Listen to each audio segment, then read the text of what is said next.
Hello, ladies and gentlemen. This is Robbie bringing to you the Anime Squad podcast. Here's my co-host Omar. What up, y'all? Glad to be here. And our tech guy, David. Yeah, so this is the first episode of the Anime Squad podcast. We're gonna bring to you some anime to talk about regarding what we've seen, what we're planning to see, and a couple reviews of movies and such. Omar, Hey, what's man, up? I'm so excited we're doing this. This is a project we've been planning on, and so, you know, let's just get into it. Let's just start talking. Hell yeah. All right. So, anime. Gotta love it. Gotta love our anime. Now, recent anime that we've been seeing. We've only been watching 5 so far. Watching for a spring. handful. Yeah, a handful. We start off quite a lot though. Well, yeah, That, what we usually do when we watch like animes, we usually give everything, the 3-episode anime, the Forsaken rule. It's always like that, man. Yeah, we give everything A a shot, basically. Well, we Almost look at everything, we assess everything based off of how the trailer looks, how interesting a premise is. We give everything kind of like that criteria to work off of, and the give synopsis. or take the synopsis also, all of that good stuff. And then we watch animes that we're all interested in. It's not just like, I'm the only one interested in this anime, so I'm gonna watch it with everybody else, This is how it is. Yep. So what are we watching, Robbie? Oh man, we're gonna be watching some pretty good anime right here. Got a list of some bangers right here. This is all winter stuff. This is what we're already We're watching. watching right Yeah, now. that's what we're talking about. Yeah, so the highest rated anime, which is kind of surprising to all of us, is Inspector, also known as Kyoko Suiri. It's a supernatural anime about 2 people, doing detective work on the supernatural, such as ghosts of demons alike.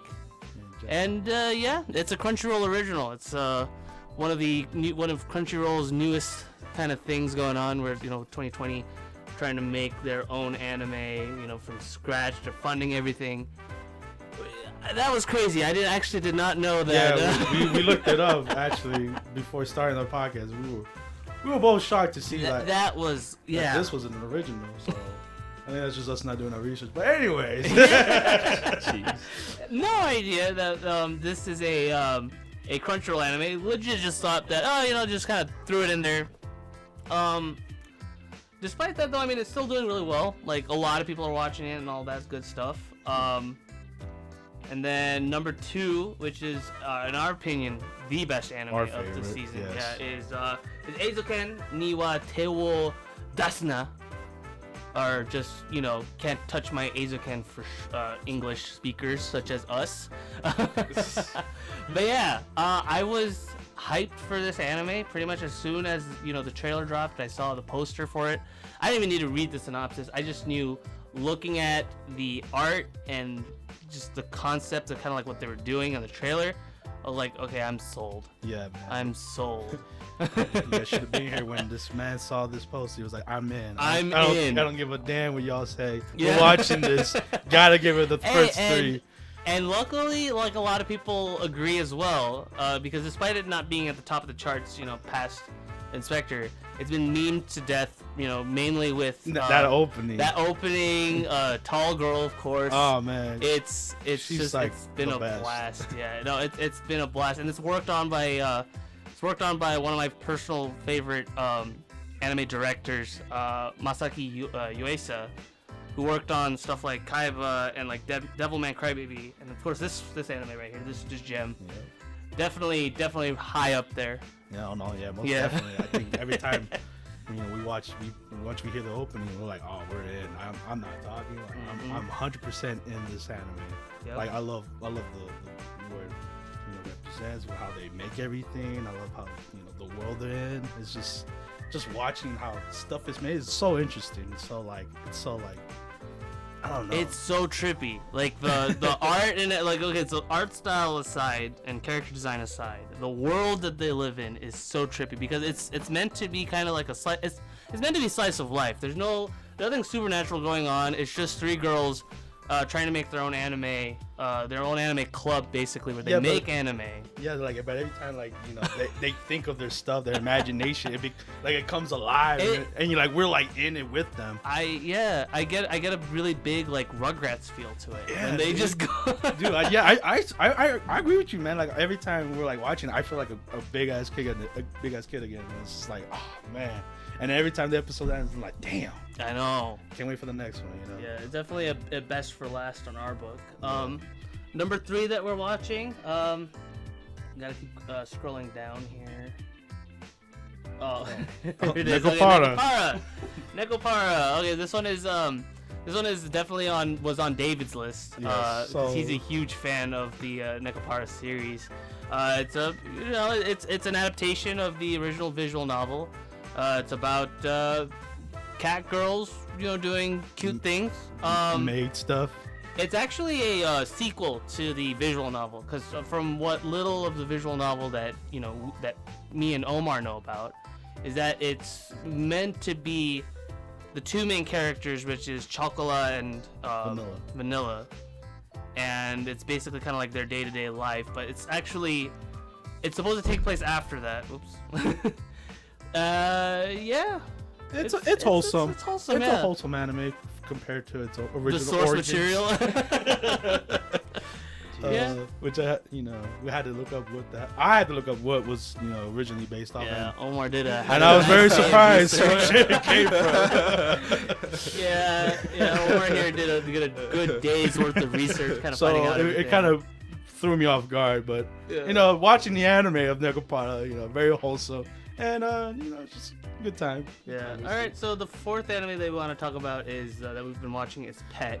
Now this one was actually kind of weird because this anime was apparently supposed to come out. I think allegedly 2019. Yeah, winter 2019, and it got pushed back to this current spring season. It's very weird. The trailer-wise, I personally wasn't sold on it. I thought it was just sold kind of on this trailer. I did not know what was happening, but there was a goldfish, and I was like, I'm in. I need to know what is this about. All we knew about, as far as the trailer and the synopsis and just everything was concerned, was we thought it was mainly focusing on fish. Yeah. Okay. So when we first thought what this anime was going to be like. These people were turning into fishes, so it's kind of like another recent anime in 2019 with the kids turned to kappas. That's what I thought this was gonna be, but through left curve, out of nowhere, it's a very psychedelic, super trippy anime. It is very much so. Yeah, it's actually more deeper than that. It's actually I don't know if you've. I can kind of relate to it with Persona 5. Persona 5 is a game about these kids trying to go into cognitive like worlds and stuff within like the minds of these Joker. Bad people. There's a lot of mind control. Yeah, and in the end of the day, they steal their treasure and then they try to reform people. But in Pet, it's like they're actually an organization based in Chinese.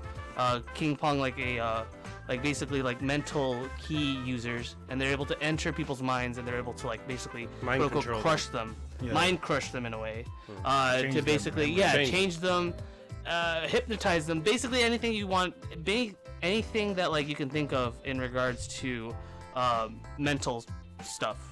It's very interesting, and it's actually really underrated. Not a lot of people have been watching it at all. I think when we watched the beginning, it was very good. Mm-hmm. Yeah. Very good. It set the tone for kind of what was to come. You have to come to the anime. Yeah, it was funny because we thought it was very we thought it had some very homoerotic undertones. Oh yeah. And I think when you watch it later on, it's really it well kind of rounded. gives that vibe. It does, but it's not that's not the main focus. Obviously, it has a story to tell. It's pretty good. Mm-hmm. I do believe underrated. Yeah. And then number 5, we have an anime. Oh, We're no still way. scrolling through. Where is it? No, it's the science. Oh yeah. Oh, science and anime. Yeah, where is it? no. We're trying to find the title for it because it is very long. But I basically have affectionately nicknamed it Love is War Scientist Edition. Oh, okay. Because okay, so Love is War is also an anime about these two people who who have these sort of really egotistical, and they're trying to basically admit to the other like they love each other. But if this one, it takes the whole concept of okay, these two people that are very, very weird, trying to fall in love with each other. Instead of them being tsundere, they're scientists, and they try to break down the concept of okay, I fall in love with you. What are the chances? They basically turn this into a giant. They try to prove each other. Yeah. Do you really love me? And how does? What's the science behind love? Yeah. What kind of certain scenarios and and so on and so forth to make it where we actually do indeed love each other. It's lighthearted. It's lighthearted. That was also yeah. lighthearted anime. And you gotta love your romantic comedies. So it's a good one. I like the jokes land.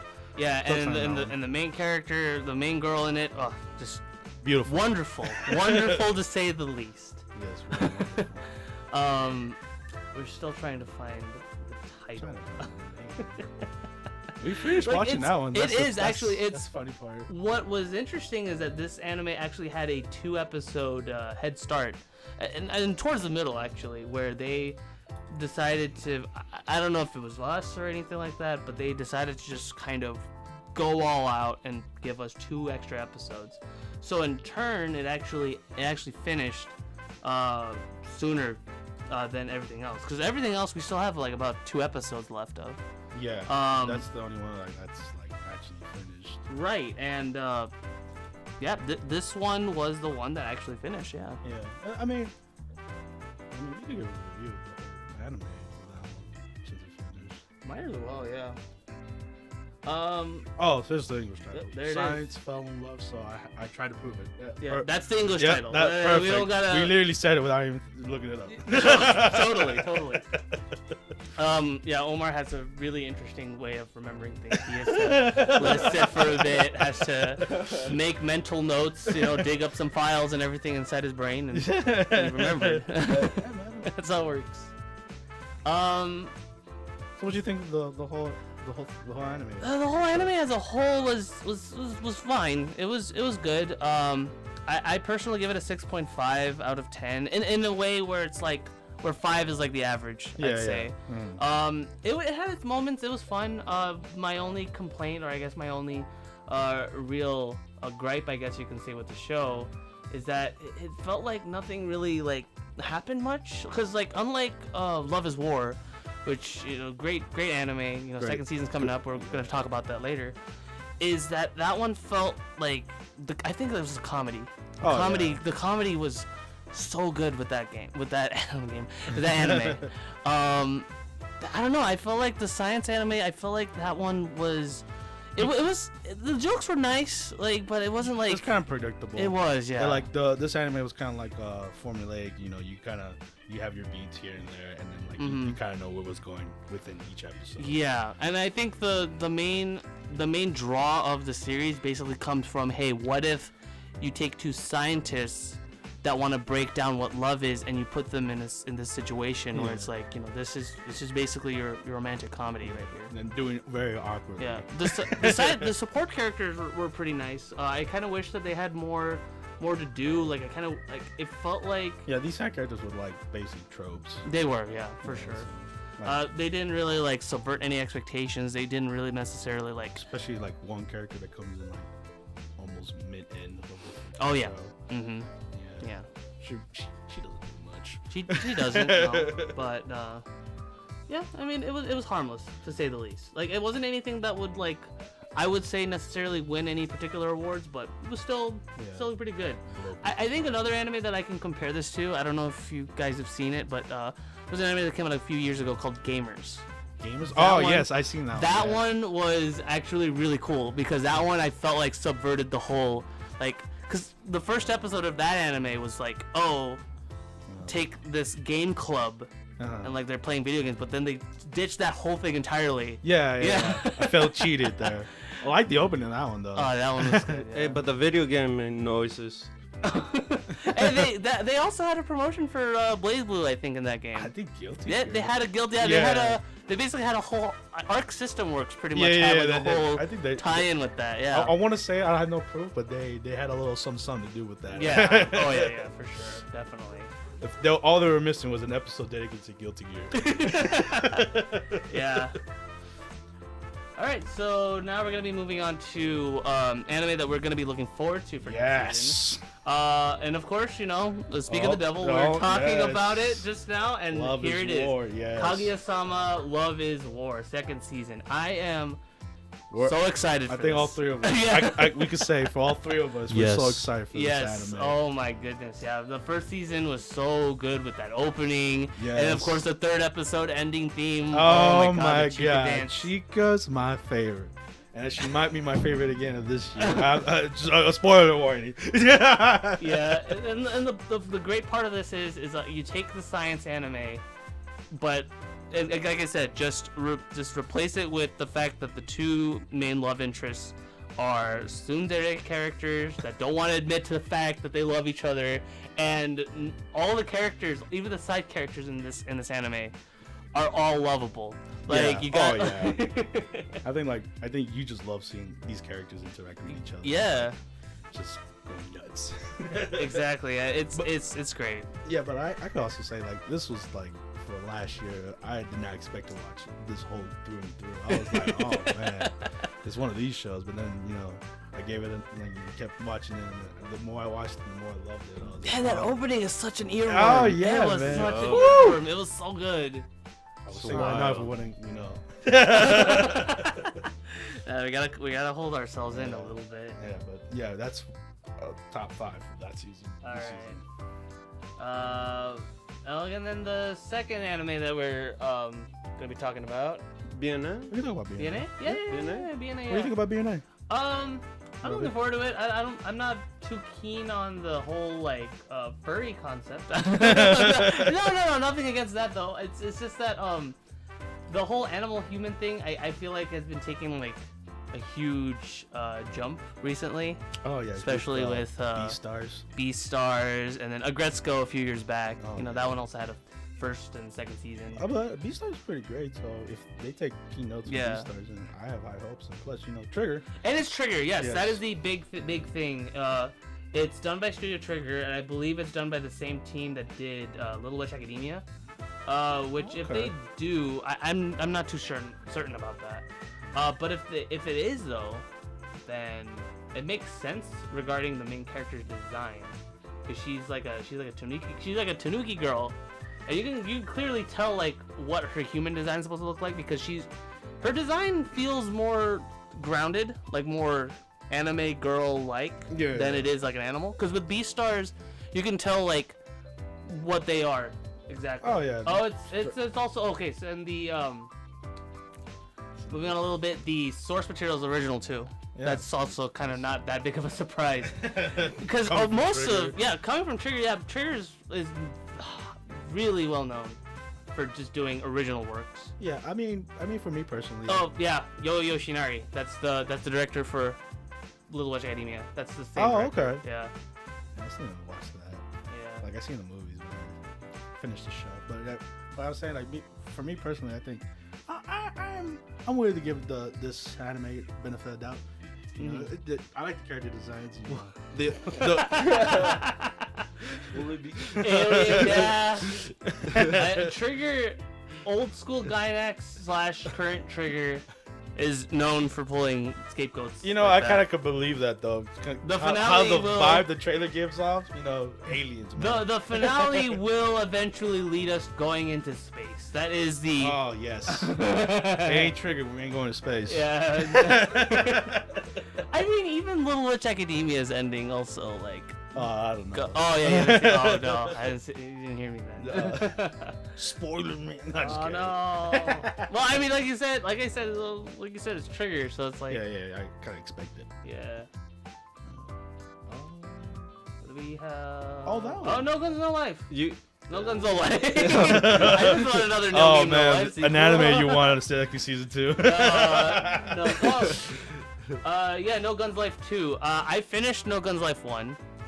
I thought it was really good. I mean, I just, oh my goodness, I just vibed That one so hard. I need to finish watching. Yes, you do. Not to give away the ending too much, but I feel like the way the first season ended kind of felt like an in-between episode for sure. But I mean, again, it's second season's already been confirmed, so it's not nothing too. Yeah, hopefully I get to catch up on it. So No, for sure. Let's see how that one goes. A man with a gun is the head. Fascinating concept. Yeah. This is beautiful. Another anime we want to talk about is Appare Ranman. It's a oh yes. It's an anime that we don't know too much about, but it seems like very, very Western themed. We don't really have that much anime that's based off the Wild West, recently anyway. It's very much a product of the 90s, with Trigun and Cowboy Bebop and most anime is based Japan, high school. Yeah, which makes sense, because you wanna relate to kind of like what you know, and since anime comes from Japan, it's mostly grounded in Japan. But this is like fresh air. It's different. Ain't a damn isekai. And we'll get to that in a bit. But yeah, it's pretty cool. The whole rat race concept. And characters look cool, and I can't wait to watch that one as well. Yep. All right, so the next thing we want to move on from anime. We're gonna go straight to Smash Brothers. Oh man, everyone's we here favorite at game. the Anime Squad are really big into Smash Brothers. Spent countless hours in this game. If we ain't watching anime, we're playing Smash. If our hands don't hurt, if our hands don't hurt after playing Smash, then we weren't playing enough. We're not playing enough. So. As the time of this recording, season 1 is completely done. Yes. Violet with the big final ending. Character. Yeah.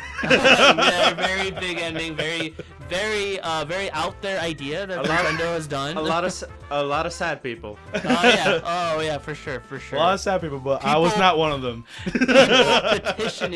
People petitioning Sakurai to just straight up pull the plug on the final character, even though they were already complete. Nevertheless, thankfully we have 6 slots for season 2. Thoughts and opinions. What do you guys think is gonna about season 2? Season 2. Oh what man, character do you guys want? Well, for the internet, it's another retry on Violet. The possibility is endless in this one. The 6 characters. I don't know who would I put in Smash at this point. I feel like everyone's goddamn in it. I didn't read what we have right here, but David put up there. But Samurai Goro, I thought he was like the top character. I mean, I wouldn't mind another F-Zero character though. If they put another F-Zero character, at that point they gotta announce a new There's game. 40 plus F-Zero characters, and only one gets represented. Is Captain Falcon, or you could also argue Blood Falcon because he has but I guess in terms of personal wishes, I have 2 in particular. One that I have a feeling might get in because of its immense popularity, and 2 is just kind of like a kind of an empty dream that I have. That probably won't come true. Number 1, I think that might get in is 2B from Nier Automata, because Nier Automata. Oh, huge game. Lovely Android. Huge game with other huge assets. But on top of that, though, the gameplay is a lot of fun. And if there's one thing that Sakurai mentioned is that he wants to put in characters that are specifically fun. Not only makes sense for them to be represented through Smash, but also be fun to play as well. Yeah. And I feel like 2B would be interesting. Yeah. How she would play, because since she's already in Soul Calibur 6. Dual wielding sword characters. Now I understand, you know, a lot of people complain, oh, there's so many Another sword sword characters. character, Robbie? Yeah. Sword. No, Sword. sword characters. But hear me out though. 2 swords. Oh, Same 2 time. swords? And Scary. and it's 1 sword plus a bigger sword. Oh man. Oh, boy. and she has a bot. She has a little shoots robot for buddy her. that shoots bullets for her. There you go. I mean, I wouldn't be mad about 2B in Smash. Yeah. That'd be fine. We need more robot characters. The only robot character we have in Smash Mega is Man. Mega Man, yeah. And don't forget about Rob. Unrob, but he's more of a toy though. Still a robot. Yeah, I guess you're right. Yeah, and his name is literally Robot in Japan, so you got a point there. You got a point there. And then number 2, the character that I want that I don't think will get in at all is Rex and Pyra from Xenoblade 2. Hey man, that Xenoblade Chronicle remake coming up. It is. It is. It's probably gonna get a character from that game. At the very least, I just want another Xenoblade rep, or even if it's not a Xenoblade rep, even if it's like a Xenosaga rep, like if we got Cosmos in there, that'd be cool. Yeah, I don't know much about that game franchise. That's all you. Yeah, no, that's why I'm saying like it's mostly a me thing, and the thing is that Rex and Pyra, and from what I can gather, as far as what I would want if they were to be in Smash is that they would definitely not play like Shulk at all, because they have like a little synergy thing going on. If there's anything to compare this to, Soul Eater. You know, Soul Eater's concept was that you have a blade and you have a Meister. Oh, is that what they are? Yeah, and then Soul turns into a scythe. Yeah. It's kind of what it is, except Pyra literally, puts out her energy into the sword, the Aegis that Rex uses. Oh, okay. That's so it's cool. kind of like a dual combo thing going on. Okay. Soul Eater. So how do you think basically. Rex would play? Like, it'll be just Rex him would be and then more. her Yeah. following him? The way I would see it is that Rex Pokemon would trainer. be. Kind of, actually, yes. Because Rex actually. The way Xenoblade 2 works is that you actually can equip up to 3 blades at any given point. So I can actually see that happening where like they could swap between different blades and such. Actually, you know what? I would say probably 2 blades because. Not to spoil much of Xenoblade 2, but Pyra has another personality called Mithra, who can come in and tag in, and they would have their own moveset. Yeah. Yeah, that'd be cool. And then for their final smash, there's a 3rd personality that comes in called Numa. Persona. And Persona. and then we can go, and then they could do their final smash like that. Okay. And yeah. Oh, and then I guess going back to 2B, I can see her final smash just blowing herself up because that's actually a thing that she can do. But when she does, then she gets heavily damaged. No, I think no. The thing is that when you blow yourself up in Nier Automata, she actually is just drained of her health completely. So I can imagine if she were to do that, then she'd go up to like 100 or 150 health. That'd be nice. That'd be cool. Yeah, and it'd be plus 100 and 150. Yeah, whatever she's at right now. Yeah. Okay. So like she's basically dead. basically dead. Yeah. That's cool. Yeah, but that's kind of my ideas. I guess for me, like Smash characters I would want in. Obviously, this will never happen, but I want it so badly. I want X. Mega Man X. Yeah. But unfortunately, I know he's a final Smash character, and Mega Man's already in it, so he's Hey, cool. but Crom, bro. Yes, I know. The Echo Fighters are a thing. If anything, I will take an Echo skin of Mega Man at this point. But that's just me, my personal. I grew up with that man. That man's a goddamn legend. But I think who I really want, and that's just a rumor, I think I want Doom Guy. Ooh. I would really want Doom Guy. That's a good Doom one. Guy's like, I'm in your face. I want to shotgun you. Like I want like a projectile character. Because we haven't had many of those. Like a true projectile character, I would want that. That would be dope. Because entire players have this. It's either Doom Guy or when I'm looking at the screen here, Chris Redfield. Oh man, I would love me some Chris Redfield or any of the Resident Evil rap. I'll take a Resident Evil rap. Freaking Chris, Leon, or Jill. Adios, idiota. That's Yeah. that's an inside joke right there. Yeah, man. But I would take that. I would clearly take that. You know, since Capcom's so cool with Nintendo and stuff. And then I think Dude, people also want Chunky Kong in the game. I didn't even think about that. Chunky Kong. Chunky Kong for man. Smash. Dude, I love me some Chunky Kong. Chunky Kong. Tiny. Oh my god. I want me a projectile character since when I heard there was gonna be an SNK representative, and I was thinking right away Metal Slug. Ah, I know. I was so hyped for that. I know. I wanted some Marco or Philo.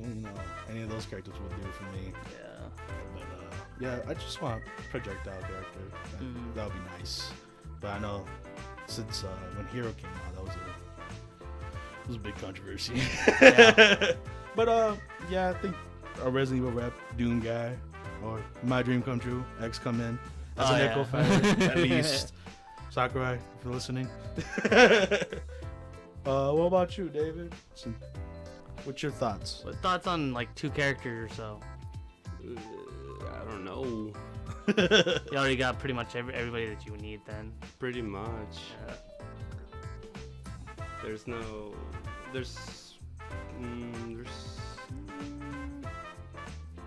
Jin from Jin? Tekken 7. Oh, that'd Ooh, be yeah, tight. yeah. I Yeah. mean, might as well like get some 3D fighting representatives on board. We already got like three 2D like sprite-based arcade fighting game Terry, characters. right. Terry, Ryu, Ken, Ren. Ren. I'd combine them.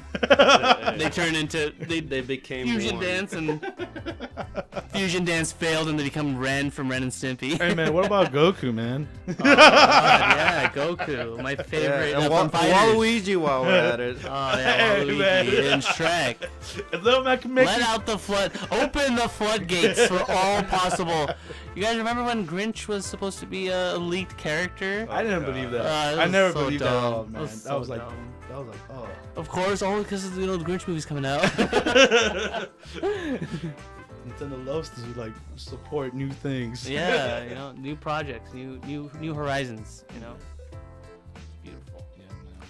All right, so we're gonna move on to a recent movie, a recent film that we've seen that we want to talk about. It has a 98% on Fandango, 90% Rotten Tomatoes. My Hero Academia: Heroes Rising. Yes, All right, very so well praised movie. how are we gonna unwrap this for you guys? It was a good. It was a fun movie. It had its moments. Yeah, It was good. The movies are. I'm gonna just break it down already. Movie was alright.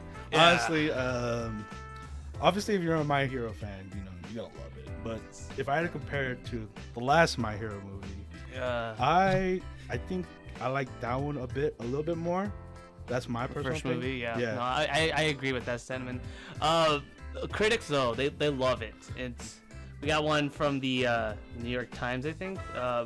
In terms of animation and storytelling quality, this anime adventure is a step forward from its predecessor, My Hero Academia 2 Heroes. And then another one is this animated film distinguishes itself in the era of superhero super saturation with bright, bold, and surprisingly emotional filmmaking.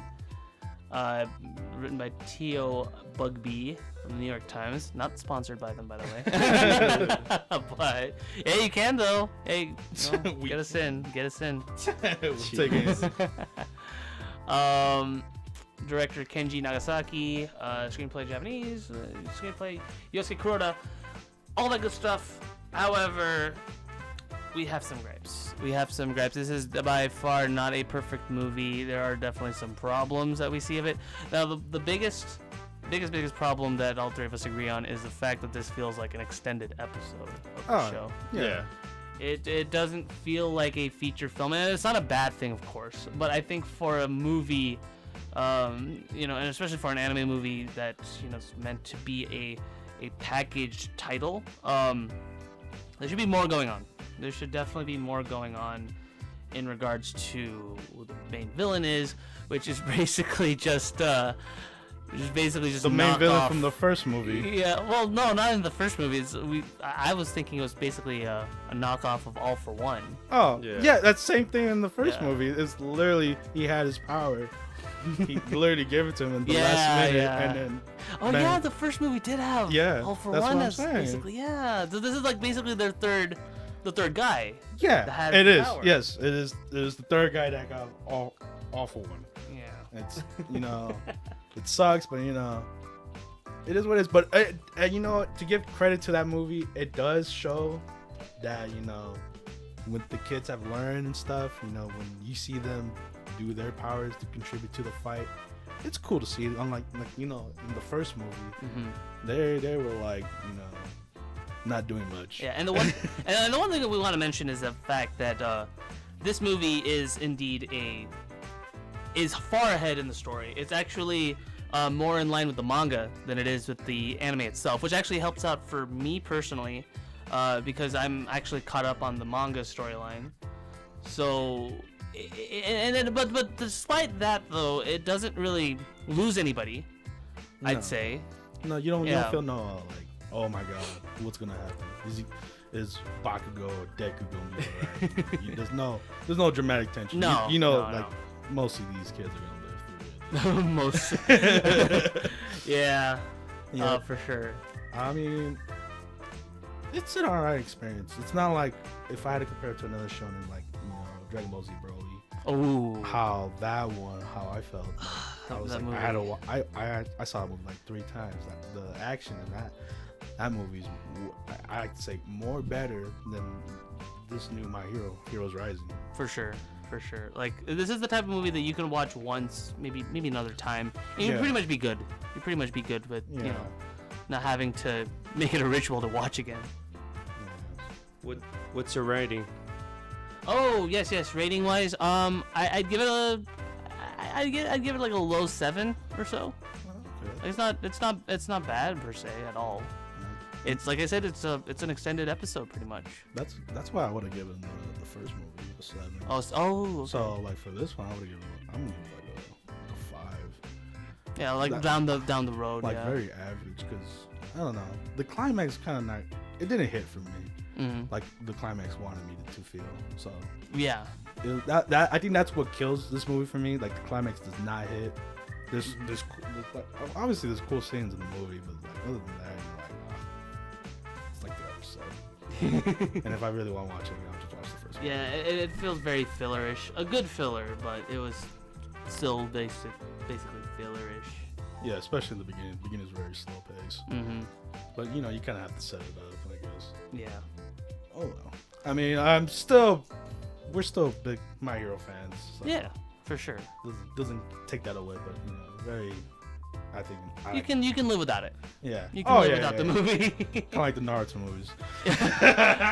Yay! Yeah. Shots fired. Fire. Alright, so I guess moving on to our next topic, Crunchyroll. Crunchyroll. Original, baby. So we Surprising. were talking about Inspector. That was one of the shows we've been watching. Part of the lineup. So far, it's actually out of the 5 that we're watching. It's probably the weakest one Yeah. so far. Oh, I like to think so. Yeah. I mean, it's the one like it's a mystery. It has.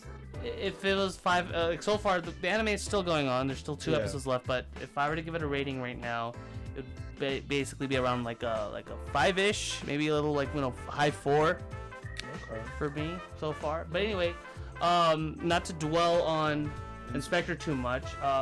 We have a good few anime that's actually going to be part of the lineup. Some that are Japanese made, like Inspector, and then some that aren't. Tower of God is one of them. I don't know too much about Tower of God. Well, I could say from just watching the trailer, it looks very interesting. Yeah. From what I saw for the first time, and probably from the lineup, I'm very interested in the Tower of God. Very actiony and really like into the levels like go beyond and shit. Yeah, based off of what we see in the description, it's a webtoon. It's based off a webtoon, which is Oh, cool. a Korean manga that you find on the website Webtoon. From I've seen, admittedly, I've seen a video. I don't know too much about Webtoons itself, or Webtoon, I should say itself. It's basically a YouTube for Korean comics. Oh, okay. And I didn't know that. Yeah, and Tower of God is one of the more popular ones. Yeah, I think from this whole lineup, everybody's like looking forward to Tower of God. Mm-hmm. Oh yeah, it's the most impactful one. Yeah, I've heard of people talking about it. And the next anime we want to touch up on is Onyx Equinox. Based on the character designs that I see, I can see a lot of my people. Very cultural this one. Very cultural. I get huge, like for me personally, I get huge like Katara and Sokka vibes from a lot of the cast, from Avatar, which is a good thing because I love those guys. I love that show in general. But yeah, it looks really cool. Yeah, there's no trailer for that one, unfortunately. Yeah. But I like the concept of that one. Mm-hmm. An Aztec boy is saved by death by the gods and forced to act as humanity's champion and improve humanity's potential. Awesome concept. Cool. We needed some Aztec love in the anime community. Yeah. No, this is from what we're seeing so far, it seems like Crunchyroll is getting on the train of representation. We have Inspector, which is of course Japanese. The art design looks pretty cool. It does. It honestly does. It's like I mentioned before, like Avatar: The Last Airbender has kind of like that sort of design to it, mid early 2000s. Yeah, it looks really cool. I can't wait to see the trailer for that one. Mm-hmm. And that's nice. Okay, God of High School, aka Taichi the anime. Jeez. It's another webtoon actually. High schooler and his friends will compete in an epic tournament, borrowing power directly from the gods and unwavering a mysterious organization along the way.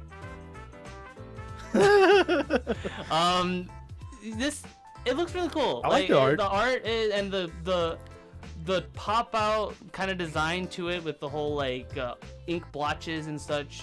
Yeah, looks really cool. Yeah. Yeah, it looks cool. It reminds me of rival schools. It does. It does actually. Yeah, with like every character has kind of like this sport trope that they follow. Yeah. So, and I have to say that the main character looks like Ty from Digimon. He does, with the goggles and the hair and everything. But yeah, there's also no trailer for this one. So yeah. But the art looks cool. So it's very interesting. Okay, Inspector. We don't need to talk about that anymore.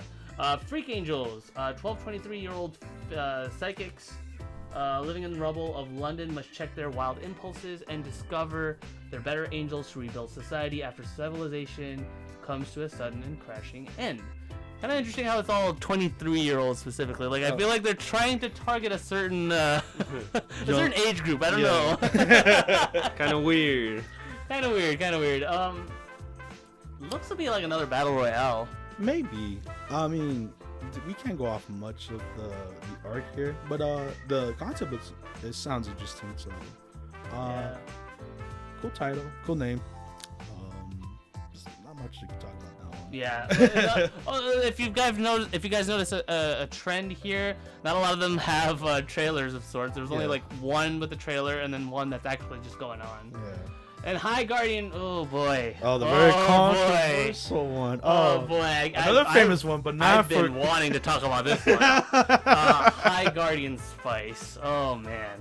4 fierce girls trained to become the great heroes at High Guardian Academy, where they form allegiances, uncover betrayals, and discover their true identities while preparing to protect the world from an ominous, unknown threat. Now, okay, nothing against the show specifically or the creators, but oh boy, this was the anime that, if I remember correctly, kicked off the whole Crunchyroll originals, and this was not a good show to kick off with. This had a very backlash. This trailer, I don't blame it on the people making the anime, but I'm blaming it on whoever made the trailer, because they marketed it, and we don't know much about this anime at all. There's still no trailer.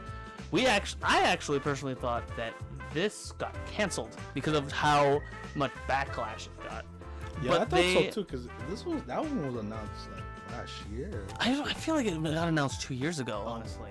Yeah, but that one I remember like a lot of people are talking about it just for the wrong reasons. Yeah, it did not settle well. But on that one, we'll see.